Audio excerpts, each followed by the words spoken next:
Musically illiterate. And what I mean by that is I can't sing, I can't dance, and I don't play an instrument. So I chose music and the impact of music. That's why I brought these headphones. They're kind of choking me out, so I'm not going to wear them anymore. You can keep those. Not forever though, I paid a lot of money for that. They're actually 75% off, it wasn't that expensive. But I took a survey in here to see how many people listen to music. And what I found out was everyone that I asked, they all listen to music. And when I asked why, there was never a, like, I don't know, or just because. It was, they always had a reason behind it, whether that be they're bored, or they're stressed out, or they're upset. And that's why I wanted to do music, was because I figured everyone listens to music, music is all around us, so why not? My topics are, how do people's emotions dictate what type of music they listen to? Do different situations require different types of music? And how has music impacted society? And for people's emotions, what's her name?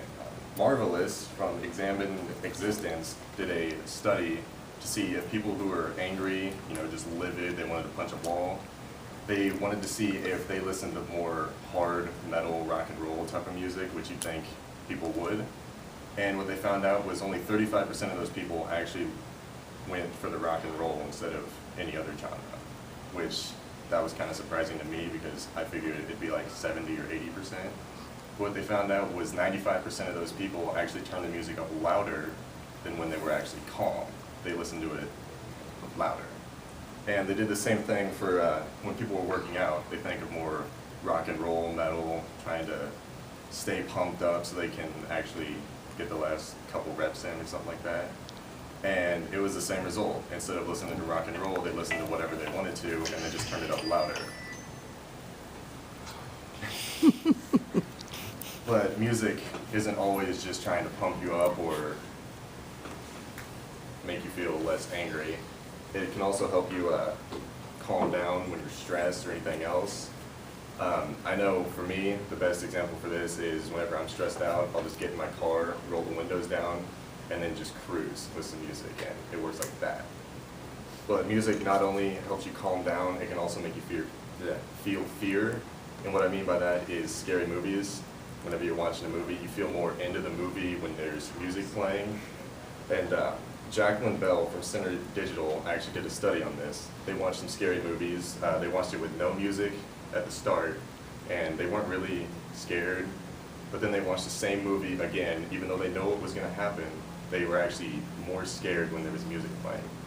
And then they did the same thing for video games. They were playing Call of Duty, and they had no music, and they're like, okay, this is cool. I get to blow up a building. And then they had it with music, where it was more intense, actiony, and they felt actually in the game, like they were actually there.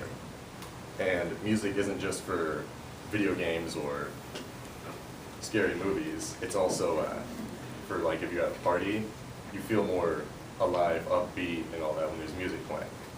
Now, for college parties, I don't drink, but I've been to a couple, and there was one party where there's no music playing, it was just people drinking, and I'm just in the corner like, what am I doing here? This is boring. And then I've been to a couple where there was actually music playing, and I felt more social and everything because I'm socially awkward. Catcher explains the whole thing right there. And what we use for parties and stress relievers, other cultures actually use it for cultural reasons and all that, like Indians, they'll play music for like symbolic reasons and everything like that. And that brings me to how music has impacted society, which is, if you think about it, some artists actually try to bring up global issues, they try to bring attention to them, to hopefully one day stop those issues. For example, Kendrick Lamar, he does, most of his songs are about gang violence and racial issues, his struggles growing up in Compton, and I think that's actually pretty inspirational that someone actually is trying to help solve issues instead of just, like Lil Wayne, Young Money. Yes, what songs too. But music is a part of every single culture, whether you go to Japan or Africa, Mexico, there's always different types of music playing. And music also brings people together. And what I mean by that is concerts, for example. I've met some of my friends that I'm still friends with now, actually at concerts. And all we did was just, hey, I like this song. Me too, let's be friends. And then now we're friends to this day. And without music, the world would be very boring. Because if you think about it, anything could be classified as music.